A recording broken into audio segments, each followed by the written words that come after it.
Olá, graça e paz. Estamos aqui mais uma vez para a nossa aula de Geografia Bíblica e pelo IETMA, né? Instituto de Ensino Teológico e Treinamento Ministerial Ágape. Nós fazemos votos e todos aqueles que acessarem esse vídeo ou estiverem presencialmente em nossas aulas tenham uma boa recepção e que você possa estar aproveitando o máximo do conteúdo que está sendo dado nessa disciplina, em todo o nosso curso, né, em nossas disciplinas, de um modo geral. Sempre é muito bom poder estar aqui, compartilhando conhecimento, compartilhando esse conteúdo tão extraordinário, um conteúdo muito bom de geografia bíblica. Nós estivemos falando na aula passada sobre alguns pontos muito importantes em relação à geografia política de Israel, né? Nós falamos sobre os conflitos, né? A Terra Santa no tempo de Josué, no tempo dos juízes. Hoje nós vamos dar continuidade nesse mesmo campo, falando sobre geografia política, mas nós vamos falar sobre o Reino Unido, inicialmente falando sobre o Reino Unido, que é o tempo de Samuel, né? Quando fala de Reino Unido para Israel, nós começamos a visualizar, ou devemos começar a visualizar o tempo do período de Samuel, o profeta Samuel, o grande e importante profeta que Deus levantou sobre Israel, que foi um grande juiz, né, que foi o último profeta de Israel antes do período dos reis, né, porque foi Samuel que instituiu o primeiro rei de Israel, foi Samuel que ungiu o segundo rei de Israel, que foi Davi, que substituiu Saul, né, e uma grande importância ali nesse momento do Reino Unido. Seja bem-vindo, Rogério. Deus te abençoe. Que você possa ter um bom proveito, ok? Então, Samuel, a gente sabe que já demos essa pequena palhinha, essa pequena introdução, o profeta de Israel, que Deus levantou para julgar Israel, o último profeta do tempo dos profetas, quando Deus usava os profetas para falar à nação de Israel.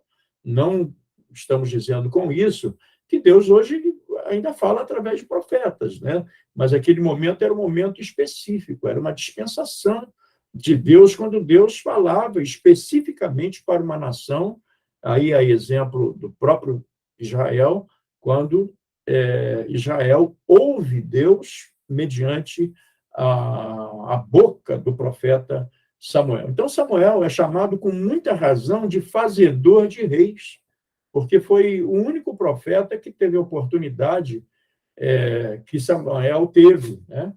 O único profeta que teve a experiência de ungir dois reis para dentro de um período de vida, né, de um profeta.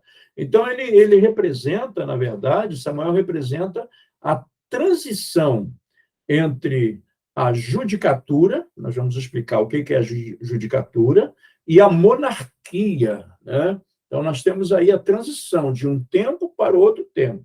A judicatura está se falando justamente do período em que imperava o juízo pela lei. Era a lei mosaica, né? A lei que era estabelecida, os costumes estabelecidos, os profetas e sacerdotes, eles julgavam mediante a judicatura, aquilo que era de habitual em relação à lei, em relação à legalidade, né, existente na época. A monarquia ela veio com a existência do primeiro rei, porque Saul, se não fosse o desvio, né, com que ele conviveu, o desvio que ele cedeu, né, deixou de ouvir a Deus, perdeu aquela intimidade com Deus.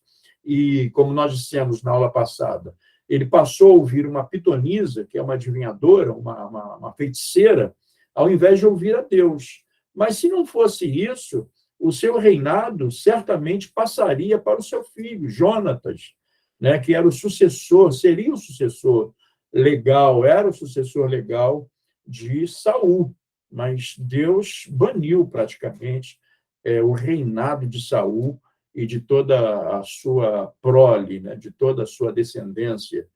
Nós vimos aí que Deus transfere de uma forma tão extraordinária que o povo não esperava, porque era natural que fosse feito a vitalicidade, ou seja, passasse, né, por um efeito vitalício, a coroa de Israel, que estava sobre a cabeça de Saul, para o seu filho Jonatas. Mas Jonatas também, por consequência, ele perde, né, pelos erros de seu pai, ele perde essa bênção, porque Deus institui o próprio Davi. Então, inicia-se nesse tempo, o tempo da monarquia, né? Ou seja, o tempo dos reis em Israel. Por seu intermédio, ou seja, por intermédio de Samuel, foram escolhidos os 2 primeiros reis de Israel, que nós já citamos aqui, Saul e Davi. Então, a sua influência, a influência do profeta Samuel, era tão grande que, mesmo depois de morto, mesmo depois que Samuel já havia morrido, né, seus ideais continuaram a dirigir a história israelita, né? O povo respeitava, ou respeitou por algum tempo, um tempo bem significativo, até porque nós vimos que Samuel, quando ele deixa de julgar Israel, ele passa a se dedicar à formação, ele cria uma escola de profetas, né?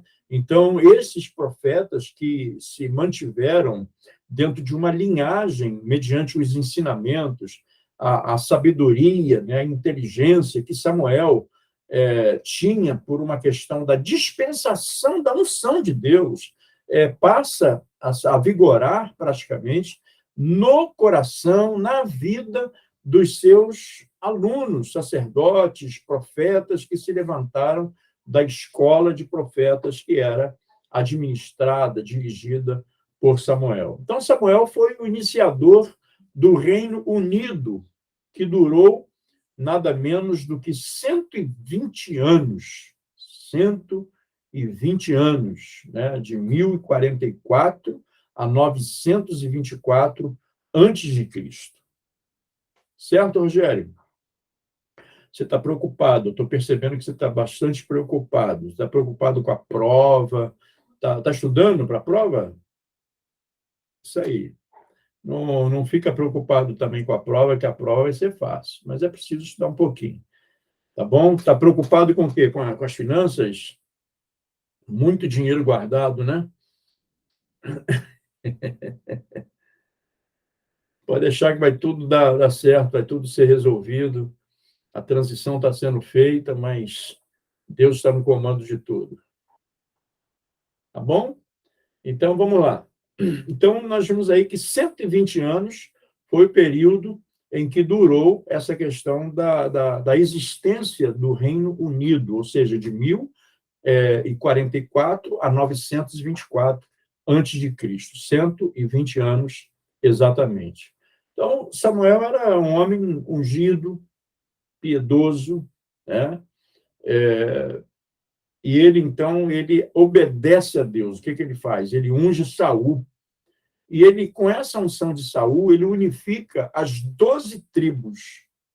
As 12 tribos de Israel passou a ser unificada, ou seja, criou-se um reino. Saul governou sobre as 12 tribos, que era propriamente a base, a consistência, né, de Israel.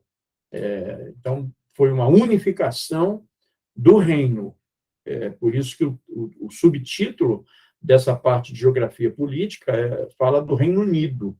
Então, na verdade, o reino se uniu, as 12 tribos se uniram e inicia, então, uma guerra de libertação. Qual era o objetivo? Dilatar as fronteiras de Israel. Era necessário que essas fronteiras elas fossem dilatadas, né? Que os filisteus, que eram um povo que Israel temia, era um inimigo mortal de Israel, né?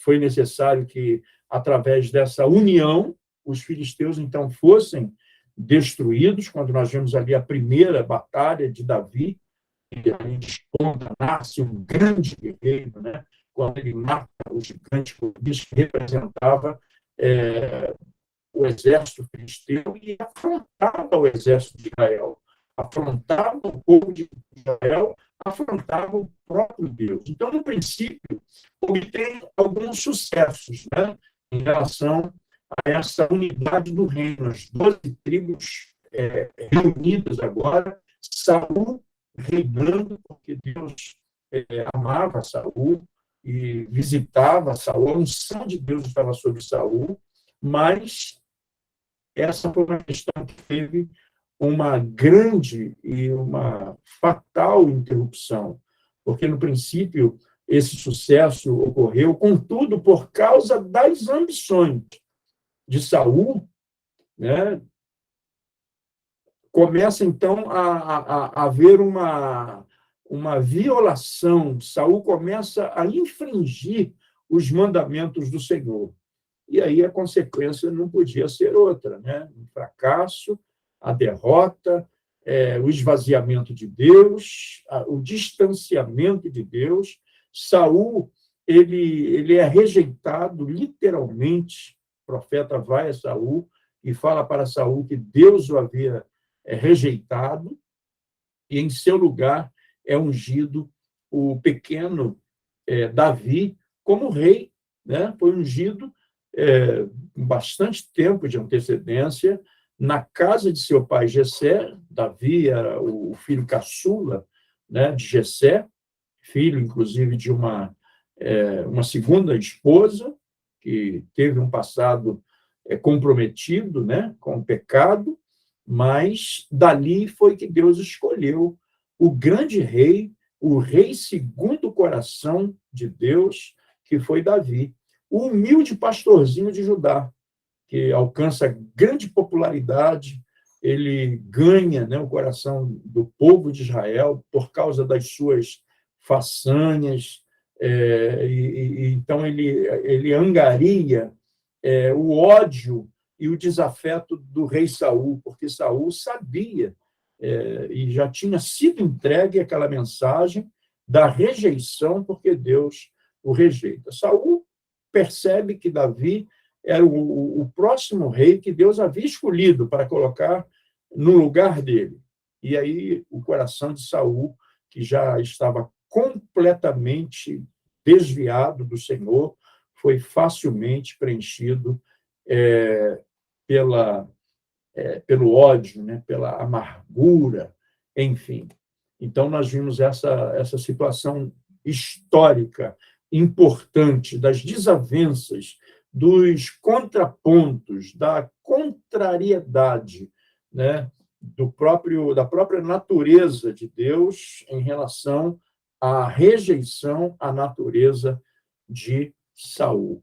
Depois desse fato, né, de Saul, então, se exaltar, perseguir, né, o grande monarca, que era benjamita, né, ter tomado o campo de batalha, Davi assenta-se no trono de Israel como um rei sucessor legítimo pela escolha de Deus, e nos primeiros 8 anos do governo de Davi, Davi, então, reina sobre Judá, somente sobre Judá. As outras tribos, no entanto, resolveram se submeter ao corajoso soberano judaíta, né? Que era Davi. Então, nós vimos que Davi, ele praticamente ele surge para governar como rei a sua própria tribo, a tribo de sua origem, né, que foi Judá. Então, Davi começa a guerrear com Judá, governando com Judá.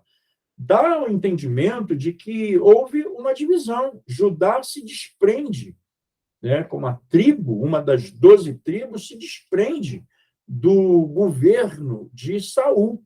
E aí passa a haver o nascimento do reinado de Davi com a tribo de Judá. E aí as outras tribos começam a perceber que Judá estava sendo bem-sucedido, que Judá estava sendo bem governado, debaixo da bênção, da benevolência de Deus, dos benefícios do Senhor. E, com isso, Davi consegue aumentar suas fronteiras e derrotar os inimigos do seu povo. E, em seus 40 anos de reinado, Davi ele se dedica completamente à guerra, né, sendo bem-sucedido em todas as batalhas nesses 40 anos de guerra. Como que é importante? Dá para a gente até fazer um parênteses aqui e falar assim, como que é importante, né? O homem escolher estar com Deus, o homem escolher viver uma vida em unidade, em comunhão com Deus. Olha só como Davi foi muito bem sucedido nesses 40 anos, se dedicando completamente à guerra, um verdadeiro guerreiro, um rei guerreiro. Mas, no final da sua vida, ele tenta construir o templo ao Senhor, né? Jeová, ao Senhor Deus de Israel. Mas, desestimulado pelo profeta Natã, todos nós sabemos o que aconteceu em relação a Natã, porque Natã, como um profeta corajoso, vale aqui a gente lembrar que Natã foi aluno do profeta Samuel. Natã foi aluno da escola de profetas de Samuel. Mas Natã é que entrega a mensagem a Davi por causa do seu deslize, por causa do seu pecado de adultério com Batseba, né? Que Davi tenta, inclusive, usar de artifícios, enganos e tal, encobrir, mas Natã vai até Davi, porque o Senhor dá ordem a Natã, e Natã vai e aponta para Davi, né, usando até uma colocação de palavras, né, usando uma figura do pastor que tinha só uma ovelhinha, e que um pastor que tinha várias ovelhinhas foi lá e ainda tomou, vocês sabem da história, né? Tomou a única ovelhinha daquele pastor, e aí Davi se mostra revoltado, furioso. Esse tem que morrer, esse pastor injusto. E Natã, então, aponta para ser esse homem, esse pastor que foi tomar a única ovelhinha de um outro pasto, é você. E Davi, então, recebe a mensagem de Deus, a reprovação de Deus, e paga um preço muito caro. Essa incumbência de Natã foi uma incumbência muito trágica e seria entregue ao seu sucessor, né? Todo o reinado de Israel. Então, depois de Israel, depois de Samuel, ou seja, depois de Davi, veio o filho de Davi. Todos nós sabemos do processo. Davi passou por muitas dores, assumiu a responsabilidade, felizmente caiu aos pés do Senhor, pediu perdão, se arrependeu, assumiu a bronca, né? Assumiu as consequências do seu pecado de adultério, e Deus, então, o restaura. Mas ele passa por uma grande moenda, um grande preço que foi pago por Davi, e, consequentemente, o seu reinado sofre com isso. Mas ele consegue se manter na presença de Deus devido à sua posição de conserto, de arrependimento. Depois de Davi, quem assume o seu trono, né, o trono sobre Israel, é Salomão, que foi marcado por uma invejável paz interna e também externa. A prosperidade era a tônica do seu governo, né? Salomão foi muito rico. Ele, embora herdou muita riqueza de seu pai Davi, mas ele aumenta em muito a riqueza do seu reinado, a riqueza do seu trono. Salomão foi próspero, mesmo depois daquelas batalhas que aconteceram dentro da própria casa de seu pai, quando um de seus irmãos se intitula rei e se investe contra o próprio pai, Davi, e também contra Salomão. mas Salomão ele sai muito bem sucedido e com a sua proverbial, inigualável sabedoria, ele transforma Israel na potência do Oriente Médio. As nações vizinhas submetem-se ao cetro davídico, que agora estava na mão de Salomão. Salomão reina com Davi, né? E cumpre o seu reinado debaixo dessa tutela ainda, mesmo que seu pai já não estivesse mais vivo, né? Mas ele honra o seu pai, ele honra o reinado de Davi, ele cumpre as ordens de Davi, construindo o templo do Senhor e reina com bastante justiça e com bastante equidade. Em consequência de sua política expansionista e faraônica, filho de Davi, né? Vamos dizer que há um empobrecimento. A nação israelita, principalmente as tribos da região setentrional, tanto o templo como o palácio exigiam vultuosos impostos do povo, que já estava muito cansado de tanta cobrança, né, de tanta opressão que havia, e o que dizer, na verdade, do seu grande harém. Salomão tinha 30 mil mulheres no seu harém, né? Salomão, homem rico, abençoado, próspero, gozava, desfrutava de paz, de muita riqueza e de muita sabedoria. Inclusive, foi pedido que ele teve oportunidade para pedir a Deus, tamanha era a sua intimidade com Deus, né? Tamanha era a honra que ele prestava ao seu pai, que já era morto, mas Salomão encontra lugar especial no coração de Deus.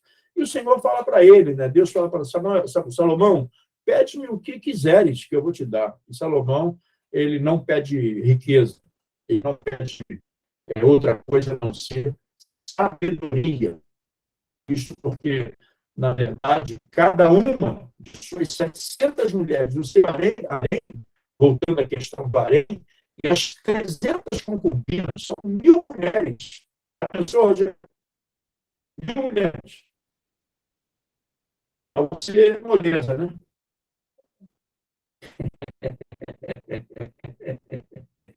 Então, Salomão tinha 1.000 mulheres, 700 concubinas e 300, ou seja, 300 concubinas e 700 mulheres, esposas legítimas.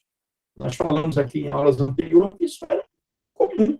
Deus permitia isso, né? Era legal. E ele tinha condições, era rei, extremamente rico, né? Ele podia ter até 30 damas de companhia. 30 damas de companhia. Ele era permitido a ele. Então, é uma situação bastante assim prestigiosa, né? Para um homem que, na verdade, dentro da graça e da misericórdia, ele encontrou lugar na presença de Deus. Isso aí tudo era recompensa de Deus, na verdade, sobre Salomão. Qual foi o final de Salomão? O final de Salomão, ele foi um pouco triste. Não foi assim, poxa, ele morreu, tudo bem. Não, ele passou por situações bem complicadas, foi muito triste. Não obstante sua grande sabedoria e a sua inimitável, ninguém conseguiu mais repetir as proezas que Salomão praticou, né? Um homem sábio, talvez não tenha existido até hoje um homem mais rico do que Salomão, né? A glória de Salomão, até hoje se fala nisso, né? Até nas brincadeiras diárias, às vezes, assim, e fulano, olha, nem Salomão, né? Brincadeira, claro que é uma colocação, mas, às vezes, para entender assim, quão grande foi a glória, o esplendor, né, de Salomão. Salomão vestia linho finíssimo, né? Enfim, mas essa glória toda, essa coisa toda, é ofuscada, é apagada. O deslize de Salomão desaparece entre as brumas de sua idolatria, né? Porque Salomão acaba cometendo pecados de idolatria e formidáveis excessos, né? E não vamos nos preocupar agora em detalhar esses excessos, mas para que nós possamos entender um pouquinho. Então, sucede no trono, quem vem substituir Salomão foi o filho, o seu próprio filho, Roboão, moço bastante folgado, né? Folgazão, né? E tolo. Roboão foi um rei muito relaxado e tolo. Ele não atende às reivindicações do povo. Ele procura ir contra as reivindicações que o povo estava fazendo, um povo que acaba tendo uma certa ojeriza, né? Um repúdio de Roboão. E aí veio o desprezo, o conselho dos assessores do seu pai. Roboão acaba desprezando, fazendo ao contrário, né, do que Salomão fez, porque Salomão foi atento aos conselhos do seu pai Davi.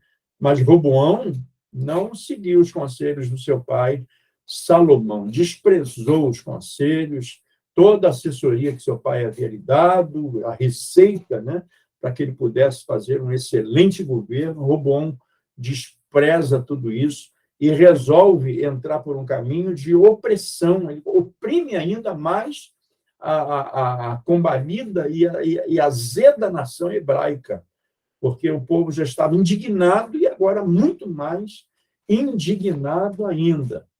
E uma mente que estava demente, né? A mente de Roboão, a força que era uma imposição terrível para recolher os impostos, que nem melhorava as condições de vida dos seus compatriotas, não oferecia nenhum benefício ao seu povo. Que coisa complicada, né? Que coisa muito complicada.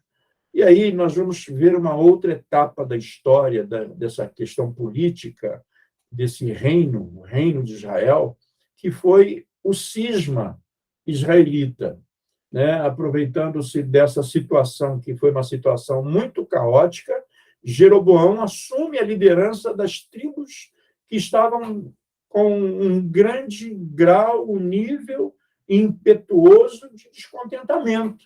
Então, todo Israel estava descontente com o Roboão, com a forma, né, de liderança que estava sendo desenvolvida sobre eles. E aí, essa situação provoca uma divisão, ou seja, as tribos de Judá e Benjamim permanecem, e eram tribos que se mantêm fiel dentro da dinastia davídica, né, conforme Israel foi instituído por Davi.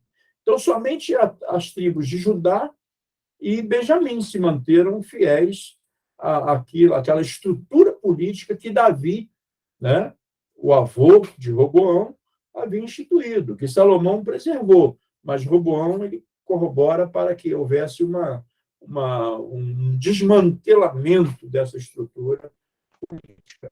E aí as tribos do norte, encabeçadas por Efraim, formam um novo reino. Israel se divide, deixou de ser aquele Reino Unido para viver novamente uma divisão. As duas facções, ou seja, a partir de então ficaram conhecidas, respectivamente, como Israel e Judá. Né? O povo de um lado, Israel, do outro lado, Judá. Acerca do cisma dessa situação em relação à reprovação do governo que estava sobre eles.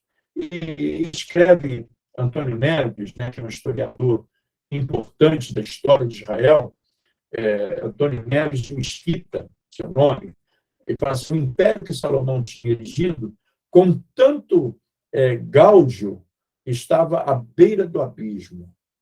Não só o desprezo de Roboão às aspirações do povo constituía motivo relevante para modificação na política fiscal. mas também as sementes de discórdia interna.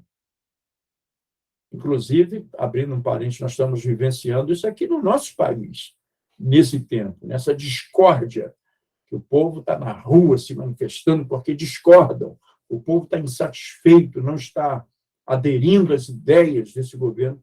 Era assim que estava também, naquele momento, de um lado Israel e de um lado Judá, porque havia uma discórdia do povo em relação à forma, à maneira como Roboão estava gerindo, governando sobre Israel.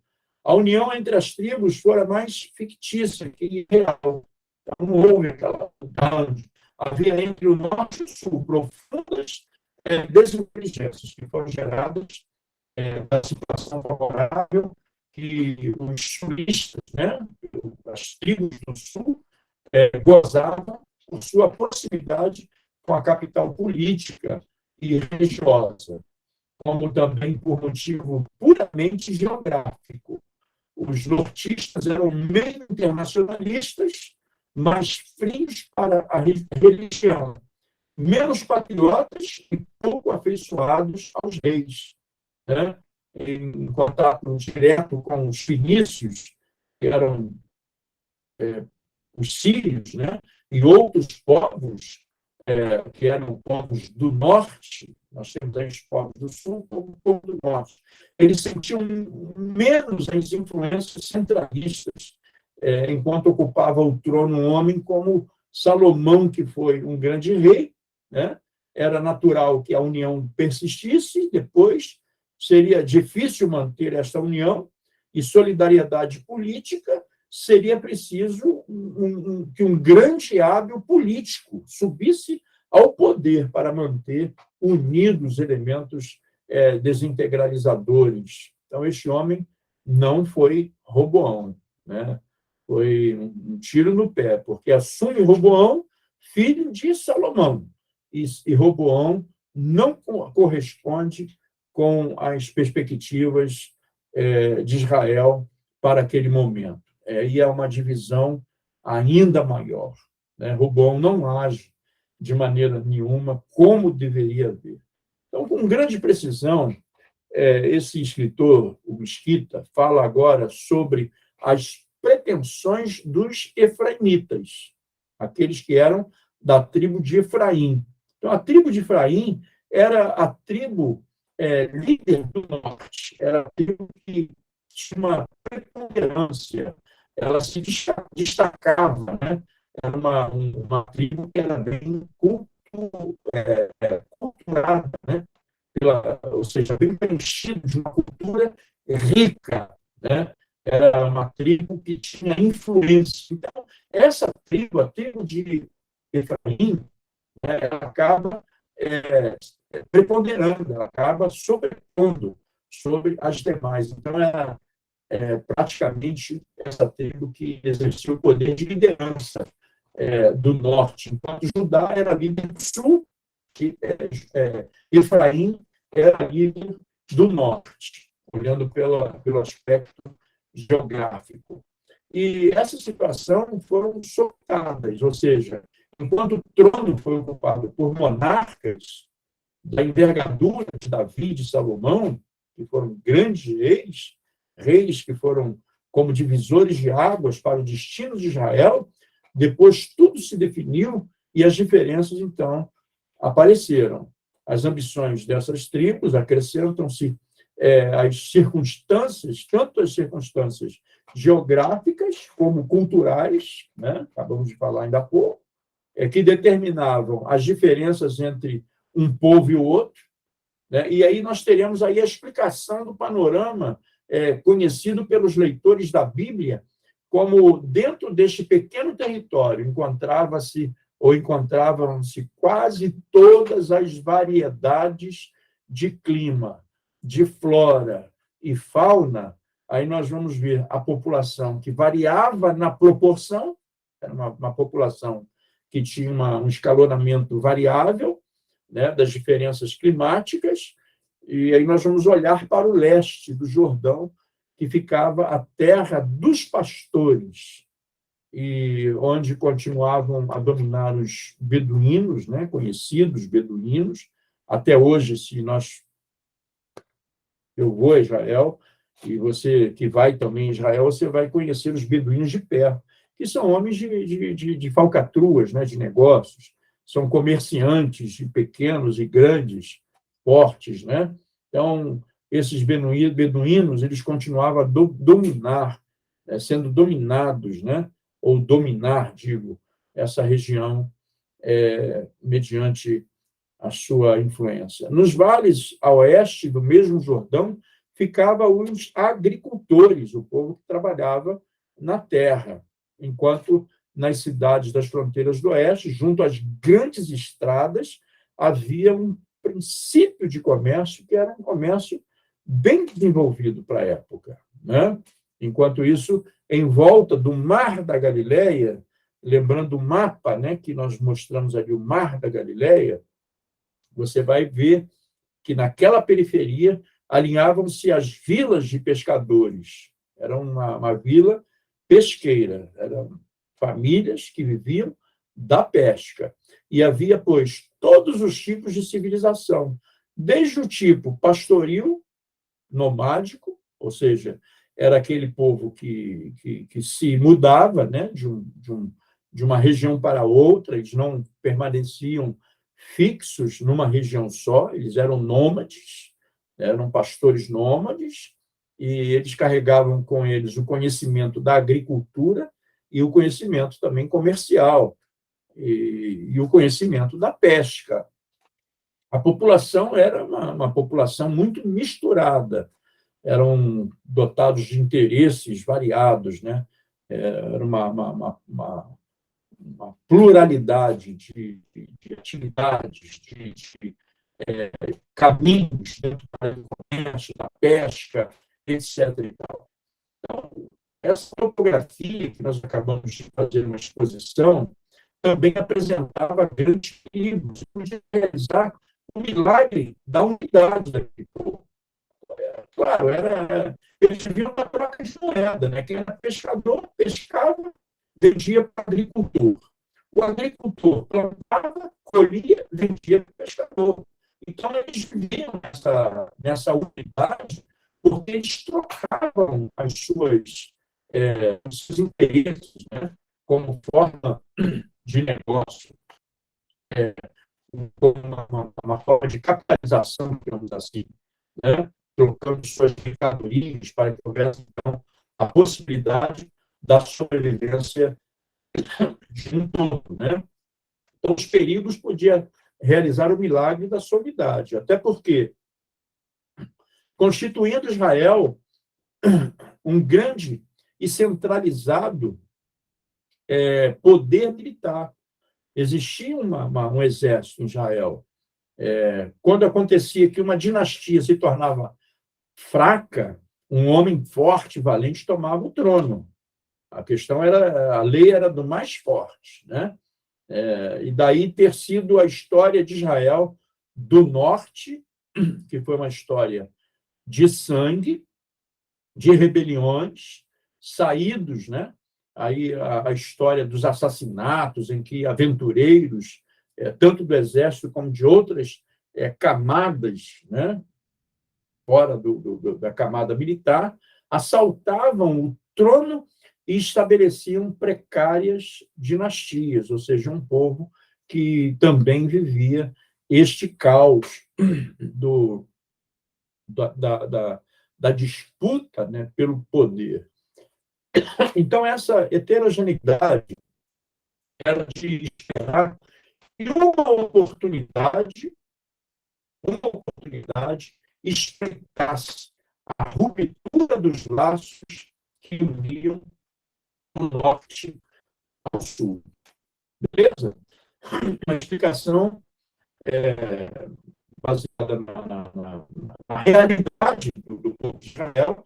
Isso nos traz um esclarecimento muito grande.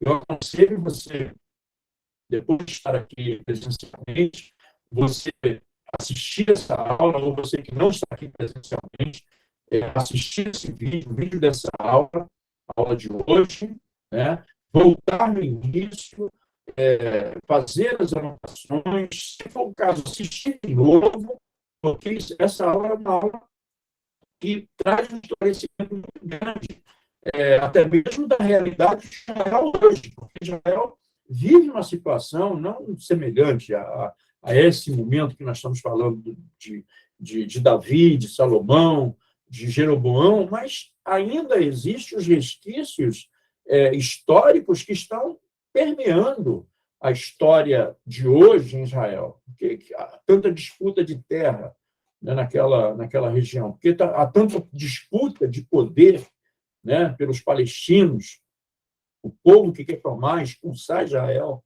do território onde eles estão, dizendo que eles que têm direito, outros dizem que não são eles que têm o direito. Então, é uma aula que é muito esclarecedora, essa aula, e vale a pena você assistir tantas vezes até você compreender de fato como que é essa questão política sobre Israel.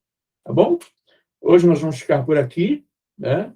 Eu cumpri a minha meta em 40 minutos, podendo dar essa aula importante, né? Na aula que vem, nós vamos falar sobre o assunto, nós não queremos entrar em outros, deixar pela metade, né? E aí você tem um embaraço aí em relação ao entendimento. Mas nós vamos dar continuidade a essa parte em relação à política e vamos estar falando sobre os cativeiros assírio-babilônicos. E essa aula de hoje ajuda muito a entender o período que Israel viveu como um povo cativo, né? Dos assírios, também preso na Babilônia. Né? Porque o que aconteceu com Israel teve uma decadência tão grande para parar em cativeiro, se tornando escravo, né? Do povo assírio, do povo babilônico, e do Egito, etc. Um grande abraço, um beijo no coração de cada um, que vocês possam continuar essa jornada, estudem para a prova, na segunda quinzena desse mês, e nós possamos ter aí êxito no nosso papel como transmissor de conhecimento para vocês, e vocês absorverem esse conteúdo, esse conhecimento que está sendo aqui despejado para contribuir com você. Nós somos contribuintes um dos outros, tá bom? Eu também aprendo muito quando estou em sala de aula, aprendendo com vocês. Deus abençoe, um grande abraço e uma noite abençoada, um dia abençoado, uma tarde abençoada, seja lá o momento, a hora que você estiver assistindo esse vídeo. Shalom, graças e paz, Rogério, um abraço. Obrigado pela sua presença aqui ao vivo conosco.